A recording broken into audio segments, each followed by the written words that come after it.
So let me ask you something about that, Adeem, right? So very, very interesting. It's amazing where you start, right, in life and where you end up. I mean, what I want to know is that where did that kind of mindset come from? Because you had like you're saying that I was like I was going to prove everyone wrong. I was going to work really hard, and you took massive action. Like at that age, how do you get that kind of mindset? Like what drove you to behave in such like a great way? I think it's because of the family environment really. Because my mum was a single parent in a northern town, and she was so positive. She still is so positive, and she's like a real powerful lady in the sense of she's a pillar for the Asian women in our community. And she literally doesn't take no for an answer. If she believes in something, she learned to drive because she had to do the errands for those guys, and she had to do the shopping, and she had to drop us off at school. She learned how to sew clothes to make some extra money in terms of being able to fund our activities at school and school trips and whatnot. And I remember starting off with the pencil cases, sewing pencil cases at home for like 2 pence each and whatever. And I went from there to a market shop, and she went from a market shop then to actually having a shop on the high street in Wakefield.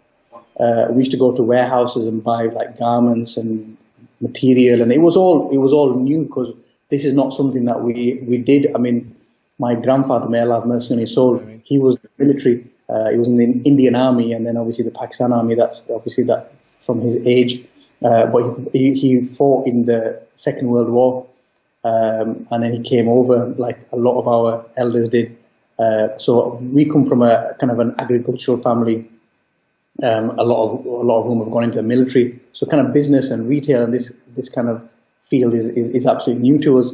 But it's something that my mum did, and she just did with a smile on her face, and she did just by plowing through. And I learned about relationships, and that was just normal. For me, seeing that was just, this is how life is. You graft hard on a Monday morning, and you graft hard on a Friday night, and you graft hard on a Saturday, 7 days a week.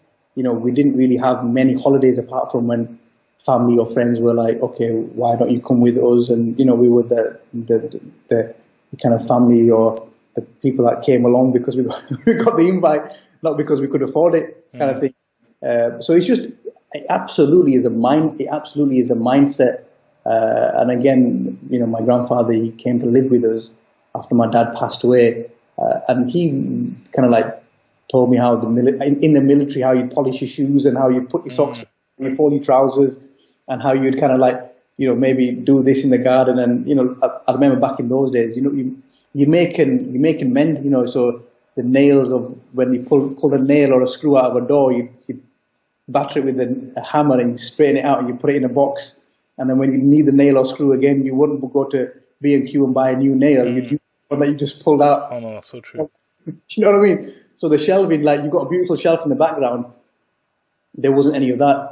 I only started to go out and buy things like that when I had my own business, and the business was being, alhamdulillah, started being successful. Before that, it was you just recycle everything. You'd recycle a door into a shelf, you'd recycle a shelf into a wedge, you'd recycle a wedge into a part of a shed. Do you know what I mean? So it was that kind of a thing. So alhamdulillah. And so when you got that internship for like the longer period, 6 months and stuff, so you said it opened your eyes to like the digital world and broadcasting and all these kind of things. So where did it go from there then? So I think from there, it just smashed that ceiling. There was this ceiling that we all have as humans, because we're creatures of experience, aren't we? And we're creatures of like learning. If we learn something in theory, it's in theory. Then you've got to be practical with it. Once you can do the practical, then you've done it. Then it's easy. It's easy in your mind. And I guess I was living the practical life of being able to see and to be involved in a team that was doing these things. And by the time I was kind of like towards the end of my work experience, I was helping in projects that were doing tens of thousands of pounds. Back then, that was a hell of a lot of money for like an identity or a digital brochure or that type of thing. And then I thought, I'm going to go it alone. And I was working in a pizza shop in Wakefield, again, to subsidize my education. That was on a weekend, so you finish college on a Friday, you go home, get changed, go into the pizza shop, spend all all night till 4 o'clock in the morning in a pizza shop. And I had a good relationship with the chap who owned the pizza shop, and I said to him, look, I want to, it was a double-fronted pizza shop, and it was huge upstairs. And I didn't, to be honest with you, I didn't really know what I was doing. And I said to the chap, I said, look, I want to start my own business, and I'd like to do it upstairs, in the room upstairs, because it's not, there's nothing there. You don't need all that space. You're not using all that space. And he says, okay. He was, a shrewd businessman. He says, you can have the room upstairs if you do an extra shift. And when you're in, if you can turn the pizza oven on at 4 o'clock, and if you let the doner kebab man in, so he got a really good deal, because he had the security during the day, and then I used to let the guys in, the wholesale guys in, and whatever, open the freezer. I knew what I was doing anyway, and that was the start. And that was the start of the business. So when I initially started, it was a web and print design shop. And I remember stood upstairs in the design agency, the design shop, and I looked out the window. And I was looking out the window, I was thinking to myself, I've got so much experience, alhamdulillah, at that time, because the industry that I'd been in, the agency that I'd been in. And I thought, how do I tell the world about my experience? How do I tell the people on this road about my experience? Cars driving past, people driving past. And that's when I knew I had to push out the concept of marketing and turning on the light bulb for people to know that I'm here.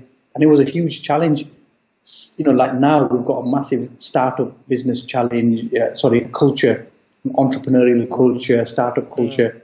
Back then there was none of that. And you were mad to be starting up your own business. I mean, what is that? Why are you even doing that? So I got, a few people that I knew from college and friends and family members, and I just kind of like immersed them together, and they started helping me out in kind of setting up the print business. And our first client was actually quite funny, because it's just one of those, alhamdulillah, I guess if you've got the mindset of doing something, the opportunities come your way. But when an opportunity comes your way, you've got to see it as an opportunity. Some people see it as a threat, other people can see it as a disadvantage. Other people, you've got to just have that mindset that this is actually an opportunity. We can do something with this.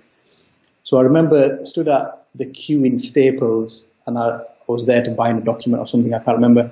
There was a chap in front of me, and he was complaining about the cost of printing some brochures, because he was actually manufacturing brake drums and discs. So he's in there quite a kind of a manufacturing field, very boring. They do brake drums and discs for the big commercial vehicles. This is so expensive. How can you charge this? La la la la la. And I says, excuse me. What you want to really do is you want to make your catalog. You want to transfer your catalog from print to digital. And he looked over and he says, "What are you talking about, kid? What are you talking about?" I said, "What you need is back in the days with CD-ROMs." I said, "You need to transfer all your information, put it onto a CD-ROM. Once you've transferred it and put it onto a CD-ROM, then you can hand the CDs out, or even better, get a website." What year was this, by the way? This was 98. Wow. Okay. All right. That's good. That gives context. When I was 18, 19, so literally 20 years ago. And he's like, "What are you talking about, kid? I don't know what you're talking about. Anyway, give me your number, because I want to go talk to somebody about it." So I didn't have no business cards or anything. I gave him my number, and I got back to the office, and he called me. When he called me, it was, my gaffer, my boss wants to talk to you. Can you come down? Okay, wow, you want to come down? So we went down, and his boss was very entrepreneurial. He set up in South Africa. He got his big kind of industrial kind of warehouses, and they manufactured their own OEM type products. It was like an industrial steel plant almost. And his boss saw the benefit in that, and he started chatting, and that was our first customer. And he was huge. He was massive. I mean, I couldn't believe the first. We got a check for X amount. I was like, wow, can you really sign a check for that amount? Do you know what I mean? It's like my house is worth less than that.